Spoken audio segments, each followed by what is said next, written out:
Hey folks, Indiana beat writer Dustin DePirac here, columnist Andy Graham, Mr. Zach Osterman, as always, here at Memorial Stadium after Indiana's narrow 36-34 escape over Arkansas State today on homecoming. It's what you expect at this point, I guess. Guys, thoughts, basically, was this, closer than you guys expected? Is just a little bit... I predicted 35-30, so I guess I was kind of in that ballpark. But the scoring came later than I thought, number one. And number two, Indiana lost a couple of fumbles down the stretch that without those, they might have had a bit more cushion.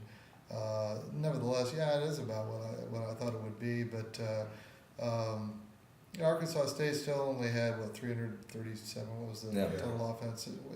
So they weren't quite, and they didn't... Under their season average, also under Indiana's defensive season average. And for the first time in a long time, Indiana just didn't get lacerated by big plays all day.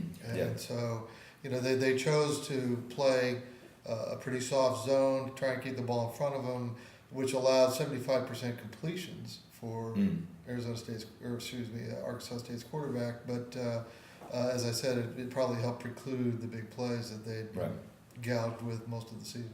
This was kind of a strange game to kind of look back at the stats and see, because defensively, you look at some of the numbers. They only gave up 66 yards on the ground. That was I think it was like half. It was less than half their previous low. Ohio State, I think, had 130, and that was the previous low rushing yards they'd given up.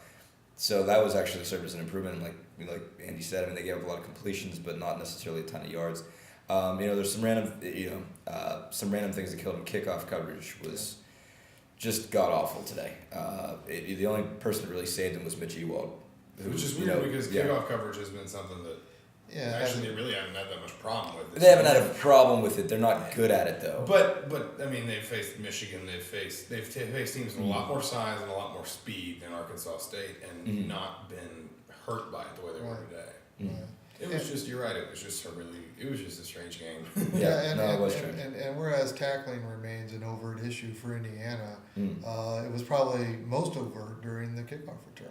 There was one return at the 71-yarder where I think there were at least 3 missed tackles that were just pretty grotesquely missed tackles. So it's just another, Indiana can't really seem to prosper without having a lot of caveats involved. And I'll tell you one other thing that kind of surprised me today too was it took Indiana's offense a while to get in gear. Arizona State, I keep saying Arizona State for some strange reason. Arkansas State had played a lot of man coverage, a lot of press, and Indiana eventually, however, made them pay through a lot of jump ball and or back shoulder style throws. And I've seen Ben Chappell look sharper, but he made a lot of pretty throws in the second half, especially along those lines where Indiana's height and ability in terms of the receiving core really came into play. It took them a while to kind of grasp it. Chappell even admitted that it took them a while to sort of kind of get in a rhythm against Arkansas State's just man coverage they were playing. It just seemed like eventually they just decided, okay, we can jump over you. Our receivers can jump over your receivers, so we're going to just let them do that. And that ended up being it. I think the first play where you really saw that was the 27-yard catch by Turner that put them ahead for good. They were up 22-14 at that point. They never gave the lead back up, but Turner more or less grabbed the ball over top of the guy's head. And they were like, okay, well, we can do that now. They did, it was a back shoulder throw to Dedmon later, and then some stuff along the sidelines. And as Chappell noted, man coverage, obviously he can read man coverage. What he can't necessarily read right away is how each individual defensive back is going to play that coverage. Whether they're going to be in front or behind on a certain kind of pattern, or how they're going to play a certain kind of pattern within that man context. There was definitely a feeling after the game, like Indiana players were kind of, they didn't want to say that they didn't know what to expect coming into the game, but you kind of got a feeling like they came into the game thinking, we're going to ease into this. We're going to pick up, we're going to spend the first part of the game picking up tendencies, Andy, like you said, and kind of figuring out how these guys like to play. Because you're right, man coverage is right down to each individual man. And once they figured that out, they figured out these guys aren't nearly as physical and obviously aren't going to be able to match some of the size that Indiana's got. And frankly, I mean, you know, at the same time, there were a couple of times Belcher was wide open. There was a long touchdown pass, and then there was another one in the first half that Chapel just missed. Yeah, and it looked like Belcher might have lost that in the sun a little bit too, Yeah, because it seemed as if I he think slowed he down did. for a second, because that looked like it could be 6. And also. he was peering over. It was right after the game Right. started, and he Yes. was literally. I mean, you know, that's Yeah. an excuse I don't like to use very often, but he was very obviously staring straight into the sun, looking for that ball. Did you guys think there was any hangover as well? You know, in terms of Indiana's offense taking a while getting into gear, or at From least, or Ohio at least State, getting into sure. fifth gear. But Yeah. from 2 losses, you know, and the Mhm. Ohio State loss being a particularly difficult one from Indiana's offense. Yeah, well, it was one of those games where they kind of had to remind themselves how to score, Yeah, how to complete passes and stuff like that. I mean, they obviously did it against Michigan, but Ohio State just really knocked them out of any sense of rhythm. So I think that that was an issue, and it obviously didn't help that they're playing without James Brewer. Then Josh Hager got injured the first play, Yeah. who was the backup right tackle.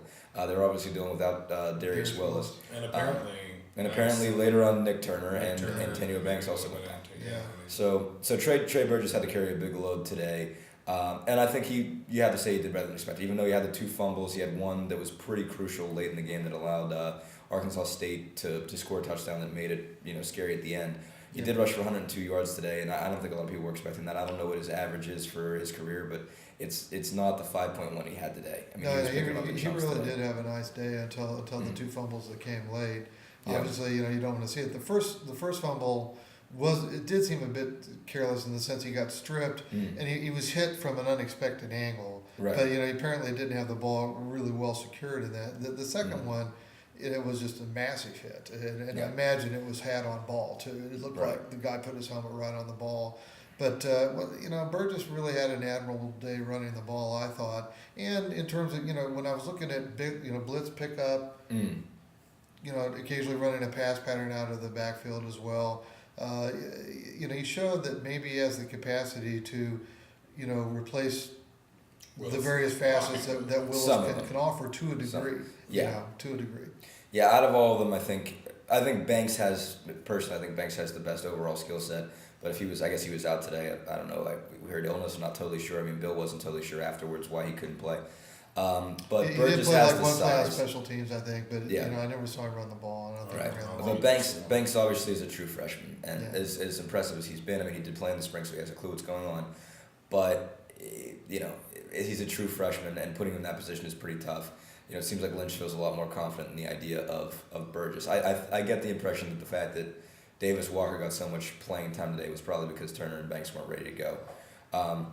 But kind of moving on from that note, I think you know, a bunch of the guys were asked today, and I want to get your opinions on this. You know, were you guys relieved? Like, how do you feel after a win like this when you're beating a Sun Belt team by 2 points? And just a lot of them just said, you know, a win is a win is a win. And obviously that's, excuse me, you know, that's just player, coach speak or whatnot. But how do you think these guys go on from this one? Well, I think, you know, from Indiana's point of view, it really is true. It's a heck of a lot better to be 4-2 than 3-3 Man, with a home field loss to Arkansas State. I mean, I think the fan base isn't going to be satisfied. The fan This is base ridiculous. is still going to be really critical. You know, I mean, Yeah, I might have to move on. I might have to apparently, let you guys whatever I'm finish. saying is just making him gag. You know, No, something's but- caught up in here. but in any case, no, I think that Zach and I need to talk a Keep lot. going. But no, I think that this game just needed to be won. It didn't have to be pretty. You know, the manner in which the victory came about is essentially inconsequential, other than, you know, they're going to keep working on things they need to work on. Mhm. They all know they're not good enough on defense. They all Yeah. know that they still have issues Obviously. in the secondary. They know they have issues in terms of tackling. But I think that, you know, once again, getting the victory was all that mattered today. Right. Pretty Yeah. much, I think. Yeah. Well, and I, you know, and I'll pose this, and maybe it's fair, maybe it's not. I'm not sure there's anything left to learn about this team. We know what this team is week in, week out. Like you said, Andy, they're not going to tackle real well. If they can do this zone thing on defense, especially in terms of pass coverage, Maybe they don't well get enough busted to just big. keep the ball in front of them and make defenses play the kind of offense that they play.